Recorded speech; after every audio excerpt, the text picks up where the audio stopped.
நாளைக்கான வீடியோ தாங்க வந்திருக்கு. வீடியோ வந்து சூப்பராக இருந்துச்சு அப்படி தாங்க சொல்லணும். அதாவது மனோகரி இருக்காங்கல்ல, மனோகரியும் அவங்க அப்பாவும் சேர்ந்து ஒரு பயங்கரமான ஏதோ ஒரு சம்பவம் வந்து பண்ணியிருக்காங்க அப்படின்னு தாங்க சொல்லணும். அதான் அந்த ரவுடிங்க வந்து தேடி வந்தாங்க, கிட்டத்தட்ட வந்து மாட்டிக்கிட்டாங்க அப்படின்னு தாங்க சொல்லணும். இன்னொரு பக்கம் பார்த்தா நம்ம எழிலுக்கு வந்து சுடர் மேலே வந்து காதல் வர ஆரம்பிச்சிருச்சு. அதுக்காக தான் அவர் கிஃப்டெல்லாம் வாங்கிட்டு கொண்டு போய் சுடருக்காக வந்து யாருக்குமே தெரியாமல் கொண்டு போய் கிஃப்டெல்லாம் கொடுத்துக்கிட்டு இருக்காங்க அப்படின்னு தாங்க சொல்லணும். அதெல்லாம் பார்க்குறக்கும் சேனலை மட்டும் மறக்காமல் லைக் அண்ட் சப்ஸ்கிரைப் மட்டும் பண்ணிடுங்க. ஃபஸ்ட்டு எடுத்தவொடனே இவங்க வந்து பில் கவுண்டரில் வந்து பில்லு போட்டுக்கிட்டு இருக்காங்கல்ல, எழிலும் மனோவும். அப்போ அதில் காட்டிக்கிட்டு இருக்காங்க. அப்போ வந்து ரவுடிங்க உள்ளே போய் எல்லாருமே வேலை செய்கிறவங்ககிட்டலாம் நம்ம மனோவோட ஃபோட்டோ வச்சு இந்த பிள்ளையை பார்த்தீங்களா, இதை எங்கேயாவது பார்த்தீங்களா அப்படிங்கிற மாதிரி கேட்டுக்கிட்டு இருக்கிற மாதிரி காட்டிக்கிட்டு இருக்காங்க. அதே டயத்தில் எங்கிட்ட வந்து பில்லு போட்டு முடிச்சிடுறாங்க. சரின்னு சொல்லிட்டு பில்லு போட்டு அவங்க வெளியில் வராங்க. அந்த நேரத்தில் ஒரு 2-3 ரவுடிங்க வந்து மாடியில் கேட்டுக்கிட்டு இருக்காங்க, என்னடா எங்கே தேடினாலுமே நம்ம கண்ணில் வந்து கிடைக்கவே மாட்டேக்கா, இவன் மட்டும் நம்ம கண்ணில் கிடச்சா அவ்வளோதாண்டா அப்படின்னு சொல்லிட்டு சும்மா அங்கனக்குள்ளே வந்து ஒரு கண்ணாடி மாதிரி இருக்குது மேலே, அது வழியாக வந்து கீழே பார்க்குறாங்க. கீழே பார்த்தா மனோ வந்து காரில் ஏறுறதுக்காக வெயிட் பண்ணிக்கிட்டு இருக்காங்க. அப்போ பார்த்துடுறாங்க. உடனே கீழே வந்து ரவுடிங்கெல்லாம் ஓடி வராங்க.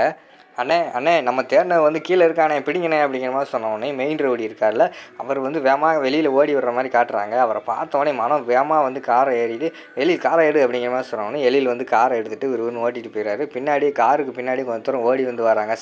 நம்ம கண்ணில் பட்டுட்டு இப்படி தப்பிச்சு போயிட்டாளா, இவ்வளோ சும்மா விடக்கூடாதா அப்படின்னு சொல்லிட்டு அந்த ரவுடிங்கெல்லாம் அந்த இடத்துல யோசிச்சுக்கிட்டு இருக்கிற மாதிரி காட்டுறாங்க. சரின்னு சொல்லிட்டு இங்கிட்ட வீட்டுக்கு வந்தவொடனே மனம் வந்து ரொம்ப பயந்து போய் கிடக்காங்க. ஐயோ இந்த ரவுடியோட தொல்லை வந்து நம்ம முடிஞ்சு போச்சுன்னு நினச்சோம், திருப்பி நம்ம இருக்கிற இடத்துக்கு தேடி வந்துட்டு இப்போ என்ன பண்ணுறது அப்படின்னு சொல்லிட்டு யோசிச்சுட்டு டக்குன்னு வந்து அவங்க அப்பாவுக்கு வந்து கால் பண்ணுறாங்க. சொல்லுமா என்னம்மா அப்படிங்கிற மாதிரி அவங்க அப்பா வந்து கேட்காங்க.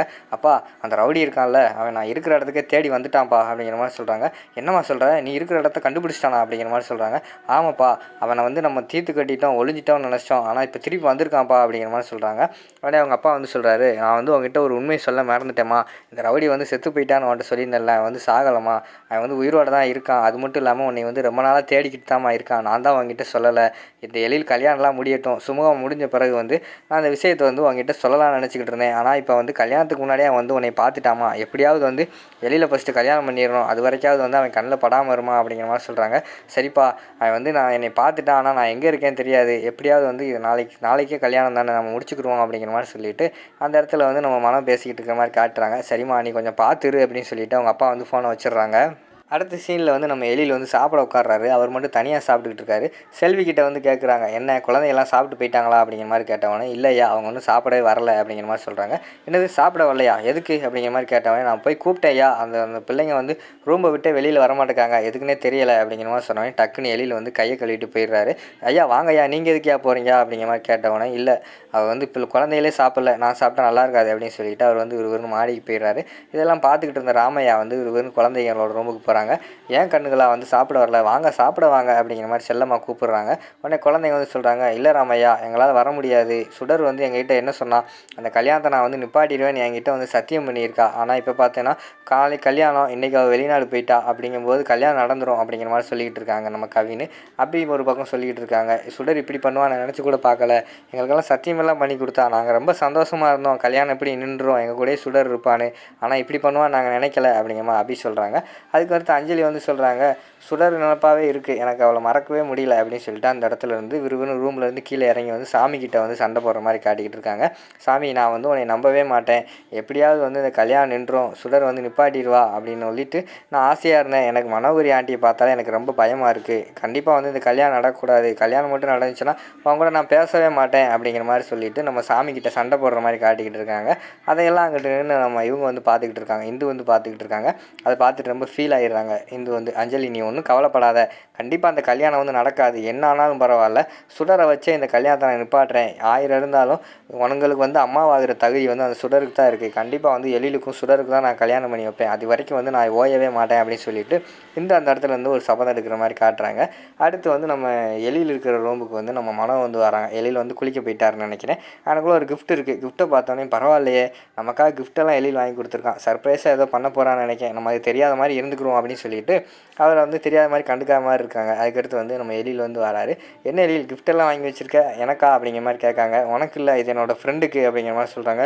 ஓ ஃப்ரெண்டுக்கா அப்படின்னு சொன்னோடனே அவங்க மூஞ்சியே சுருங்கிடுது. சரி இரு, நான் அந்த ஒரு நிமிஷம் வெளியில் போயிட்டு வரேன் அப்படிங்கிற மாதிரி சொல்கிறாங்க. வெளியில் எதுக்கு, நாளைக்கு தான் நம்ம கல்யாணம், இந்த நேரத்தில் எதுக்கு வெளியில் போகிற அப்படிங்கிற மாதிரி கேட்காங்க. இல்லை கொஞ்சம் நேரம் நீ வெயிட் பண்ணு, நான் என் ஃப்ரெண்டை பார்த்துட்டு வந்துடுறேன், அதுக்கடுத்து நம்ம வெளியில் போவோம் அப்படிங்கிற மாதிரி சொல்லிவிட்டு எழில் வந்து கார் எடுத்துகிட்டு போகிறாங்க. இவன் யார் அந்த ஃப்ரெண்டு, யாரை பார்க்க போகிறான்னு நம்ம பார்ப்போம் அப்படின்னு சொல்லிட்டு மனம் விடாமல் வந்து பின்னாடி ஒரு கார் எடுத்துகிட்டு துரத்துற மாதிரி காட்டிக்கிட்டு இருக்காங்க. முன்னாடி வந்து எழில் போகிறாரு, பின்னாடி வந்து மனோ வராங்க. 2 பேருமே போய்கிட்டு இருக்கிற மாதிரி காட்டிக்கிட்டு இருக்காங்க. கரெக்டாக ஒரு இடத்துல போய் எழில் வந்து காரை நிப்பாட்டுறாரு. பின்னாடியே தெரியாமல் வந்து மனோ வந்து கார் நிப்பாட்டிட்டு ஒரு இடத்துல போய் மறைஞ்சு நின்றுக்கிட்டு எழில் எங்கே போகிறான்னு பார்ப்போம்னு சொல்லிட்டு பார்த்துக்கிட்டு இருக்காங்க. பார்த்தா அவர் நேராக போய் தான் நம்ம சுடரை தான் பார்க்க போகிறாரு. சுடரை பார்த்தோன்னே 2 பேருக்குமே பேச முடியல. 2 பேருமே கண்ணும் பார்த்துக்கிறாங்க. ஆனால் எதுவுமே பேச முடியல. அதுக்கடுத்து வந்து நம்ம எழில் வந்து ரியலைஸ் ஆகிட்டு கையில் இருந்து கிஃப்ட்டை கொடுக்காரு. இந்த சுடர் இது உனக்கு தான் அந்த கிஃப்ட்டு அப்படிங்கிற மாதிரி கொடுக்காங்க. எனக்கு எதுக்கு சார் அப்படிங்கிற மாதிரி கேட்காங்க. இல்லை, எனக்காகவும் நீ என்னோடய குழந்தைகளுக்காகவும் எவ்வளோ நீ வந்து பண்ணியிருக்க. ஆனால் உனக்காக வந்து நான் எதுவுமே பண்ணலை. இவ்வளோ நாளாக நீ பக்கத்தில் இருந்த உன்னோட அருமை வந்து எனக்கு தெரியலை. இப்போ நீ வந்து வெளிநாடு போகிற அப்போ தான் உன்னை பற்றி எல்லாமே தெரியுது. நீ இல்லைன்னா வீடு எப்படி இருக்குன்னு எனக்கு இப்போ தான் ஃபீல் ஆகுது. தயவுசெய்து இந்த கிஃப்ட்டை வாங்கிக்கோ, என்னோட அன்பளிப்பாக வச்சுக்கோ அப்படிங்கிற மாதிரி சொல்கிறாங்க. சரி சார் அப்படின்னு சொல்லிட்டு சுடரும் மெதுவாக வாங்கிக்கிறாங்க. இந்த பக்கம் பார்த்தா மனோ வந்துக்கிட்டு என்கிட்ட சொல்லாமல் நீ சுடரை வந்து பார்த்துக்கிட்டு இருக்கியா, அது மட்டும் இல்லாமல் சுடர் இன்னும் வெளிநாடு போயிட்டான்னு நினச்சிக்கிட்டு இருந்தேன், இங்கே தான் இருக்காளா, சும்மா விட மாட்டேன் எழில் உன்னையே அப்படின்னு சொல்லிட்டு அந்த இடத்துல பேசிக்கிட்டு இருக்கிற மாதிரி காட்டுறாங்க. இங்கிட்டு பார்த்தா 2 பேரும் வந்து கண்ணு பார்த்துக்கிட்டே இருக்கிற மாதிரி காட்டுறாங்க. மேக்ஸிமம் அந்த 2 பேருக்கு வந்து லவ் ட்ராக் வந்து கொண்டு வர போகிறாங்கன்னு நினைக்கிறேன். அதோட பார்த்தீங்கன்னா அந்த எபிசோட வந்து முடிச்சிடுறாங்க.